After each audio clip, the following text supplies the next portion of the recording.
Olá, bom dia, boa tarde, boa noite. Meu nome é Caco Rocha e eu já fiz alguns vídeos sobre esse mesmo tópico aqui, que é Malaquias, mas eu vou fazer novamente aqui e a gente vai analisar uma situação.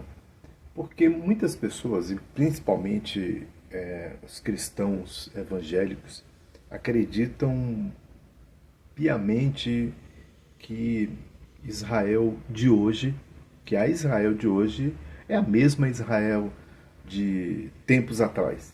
Talvez seja, inclusive, na desobediência.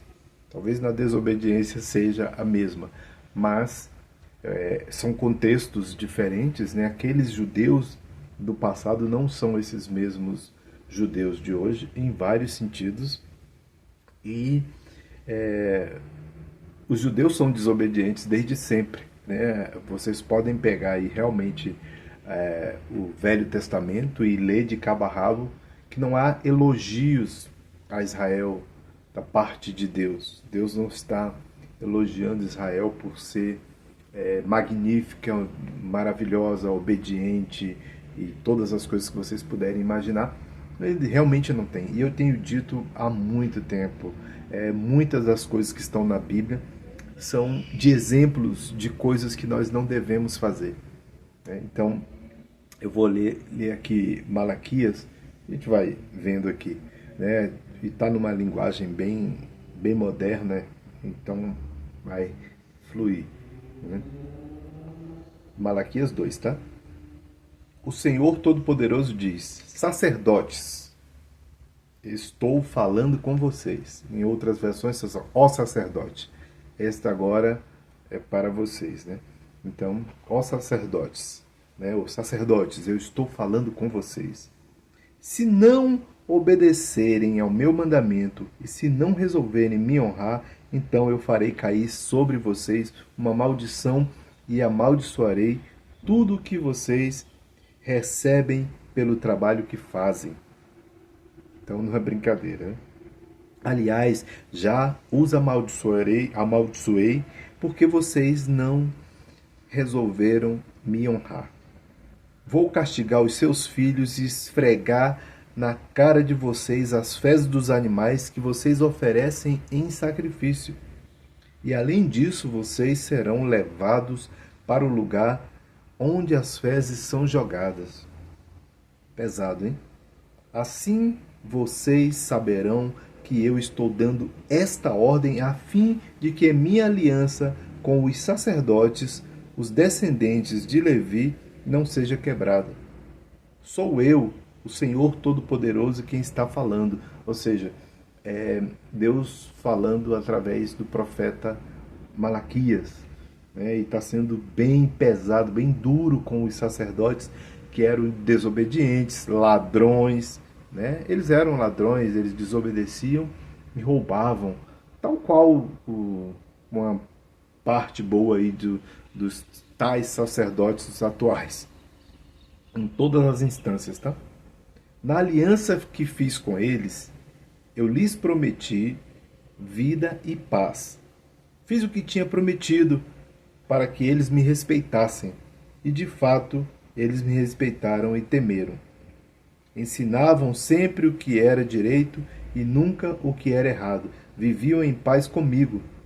Faziam o que era certo e ajudavam muito e ajudaram muito a deixarem muitos a deixarem. Vou repetir de novo. Ensinavam sempre o que era direito e nunca o que era errado. Viviam em paz comigo, faziam o que era certo e ajudaram muitos a deixarem o caminho da maldade. Os sacerdotes devem ensinar a verdade a meu respeito, e todos devem pedir conselho a eles para saber o que é direito, pois os sacerdotes são os mensageiros do Senhor Todo-Poderoso. Olha, vejam só o tamanho da responsabilidade de um sacerdote.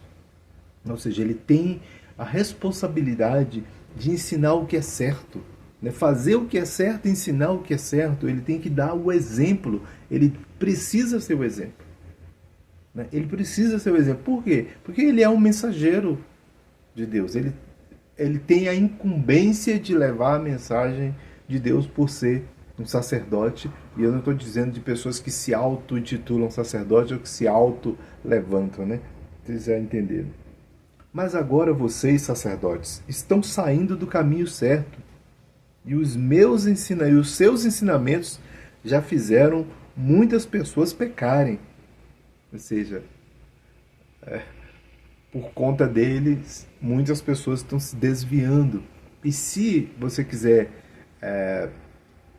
trazer para o momento atual, não há diferença nenhuma. Entendeu? Porque quando é conveniente, aí vai lá no Velho Testamento. Aí se não for, não, mas ele não está falando, não somos nós. São vocês sim. Tá? Não tentem fugir, não, que são vocês mesmos.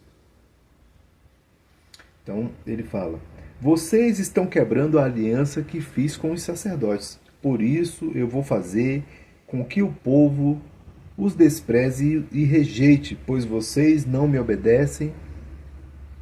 E quando julgam causas, não tratam a todos com justiça. Realmente, bem a cara do que acontece hoje. Eu sou o Senhor Todo-Poderoso, eu estou falando. Deus repete isso diversas vezes, né, firmando a sua palavra através do profeta. Né? Não é verdade que todos temos o mesmo Pai? Não fomos todos criados pelo mesmo Deus? Por que então enganamos uns aos outros, desprezando assim a aliança que Deus fez com os nossos antepassados? É uma pergunta bem pertinente, não é retórica, tá? É uma pergunta que requer resposta. É uma pergunta retórica, é aquela que você faz apenas para, mas não requer uma resposta. O povo de Judá tem sido infiel a Deus, e o povo de Israel e os moradores de Jerusalém fizeram coisas nojentas. O povo de Judá profanou o templo que o Senhor ama, e os homens casaram com mulheres que adoram ídolos. Que o Senhor expulse do nosso país as pessoas que fazem isso, sejam quem forem, mesmo que apresentem ofertas ao Senhor Todo-Poderoso. Ou seja, eu lembrei aqui de uma coisa interessante, que várias pessoas, eu não sei se vocês lembram, lá nos anos 90, quando o Edir Macedo comprou a Record, e houve aquelas acusações vindas de próprias pessoas que participavam ali, que foram pastores, bispos lá daquela época, e que acusavam a Igreja Universal e o Edir Macedo de receberem dinheiro de bandidos da Colômbia que foram buscar dinheiro e trouxeram nas cuecas, nas calcinhas, em várias coisas, uma coisa maluca, né? E também de pessoas que recebem dinheiro do tráfico, mas que tá tudo bem, receber dinheiro do tráfico tá tudo bem. Oferta, dízimo, ninguém quer saber de onde. Por isso que é um perigo que as igrejas não paguem impostos e que nós não saibamos os lastros dos dinheiros por conta disso. Em todas as instâncias, tá? Todas as instâncias. Porque não se sabe de onde vem o dinheiro. E quando se sabe de onde vem o dinheiro por parte dos sacerdotes ou dos líderes ou de quem controla a igreja, o governo de fato não sabe de onde vem o dinheiro, porque não se presta conta. Né? O sacerdote sabe, quem quer que seja sabe, mas não se presta conta de dinheiro. Né? Então esse dinheiro serve. Mas se formos seguir aqui ao pé da letra, está dizendo que não importa que se essas pessoas ofereçam ofertas aqui ou qualquer coisa, essas pessoas devem ser defenestradas, né? Mandadas embora para longe. Né? Então vamos lá. Existe outra coisa que vocês fazem. Gemem e choram, cobrindo de lágrimas o altar de Deus, porque ele já não aceita mais os sacrifícios que vocês oferecem. E cada um de vocês pergunta, por quê? Aí resposta, é porque Deus sabe que você tem sido infiel à sua esposa, a mulher com quem casou, quando era moço. Ela era sua companheira, mas você quebrou a promessa que fez na presença de Deus, que seria fiel a ela. Não é verdade que Deus criou um único ser feito de carne e de espírito? E o que é que Deus quer dele? Que tenham filhos que sejam dedicados a Deus, portanto tenham cuidado para que nenhum de vocês seja infiel à sua mulher. Pois o Senhor Todo-Poderoso de Israel diz, eu odeio o divórcio, eu odeio o homem que faz uma coisa tão cruel assim. Portanto, tenha cuidado e que ninguém seja infiel à sua mulher. Isso vale para muitos pastores aí, viu? Vocês falam demais e o Senhor está cansado de toda essa conversa. Mas vocês ainda perguntam, como foi que fizemos com que Deus ficasse cansado? Foi por dizerem assim, o Senhor Deus pensa que os que fazem maldade são bons e de fato Deus gosta deles. Ou então vocês perguntam, onde está Deus o justo, né? Onde está Deus o justo?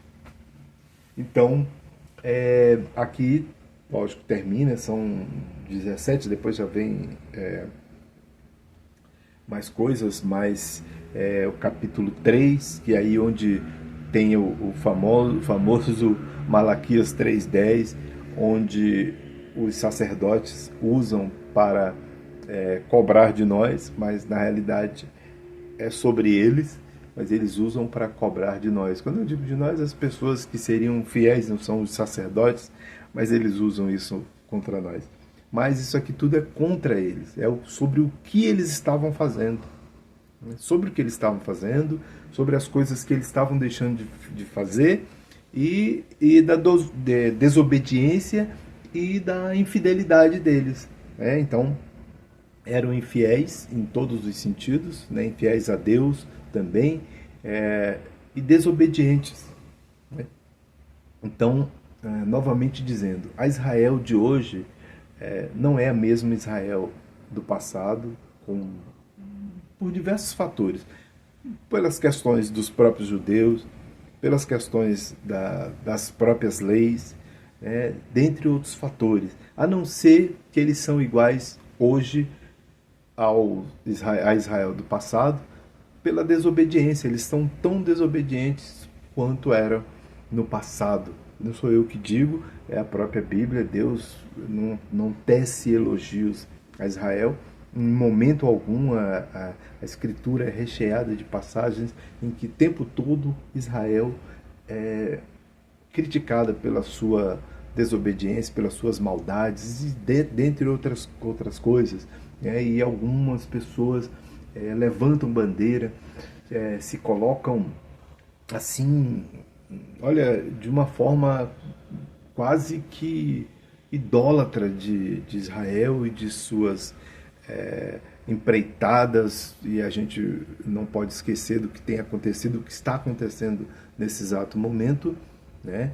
Então, não há do que se vangloriar aqui, não há do que se deleitar ou se manifestar de forma positiva porque Israel está bem, está fazendo o que é certo, não porque Israel está fazendo tudo o que é errado. Inclusive Deus diz que outros povos são menos pecadores, cometeram menos atrocidades do que o povo de Israel, que é o povo que Deus separou, que diz separar para então, e mesmo esse povo que Deus diz separar, não está fazendo aquilo que Deus pede, é desobediente, maldoso, cruel, né, assassino, e Deus não está feliz com isso. Não foi para isso que Deus os separou. Né? É o próprio Deus que diz. Né? Então, como eu disse, não há elogios aqui de cabo a rabo. Né? Não há. Infelizmente, esta é uma grande realidade, mas que o povo não sabe. Nós não sabemos até porque não é interesse da maioria, né, eu digo a maioria esmagadora, sei lá, 99%, de que o povo tenha conhecimento das escrituras, que leia as escrituras. Tanto é que o povo tem pouco acesso às escrituras de fato há cento e poucos anos, porque antes disso o povo não tinha direito a leitura, a missa era feita em latim há muito tempo atrás, e outros grupos que se apossaram das escrituras ou que tiveram condições ou acesso para, vamos dizer assim, atualizar não, traduzir essas escrituras, esses povos se mantiveram como detentores únicos e exclusivos. E eu estou dizendo esse povo, não estou dizendo a população de um país, não, estou dizendo esse grupinho de pessoas que detinham o poder. Então, desde sempre, a Bíblia ela tem a semelhança daquilo que a gente vê no livro de Eli, aquele filme, né, em que as pessoas estavam, um cara mais especificamente, doido para ter acesso às escrituras, porque ele sabia que ali ele poderia controlar pessoas. Olha só, controlar pessoas. Terrível. Então é isso, valeu, muito obrigado.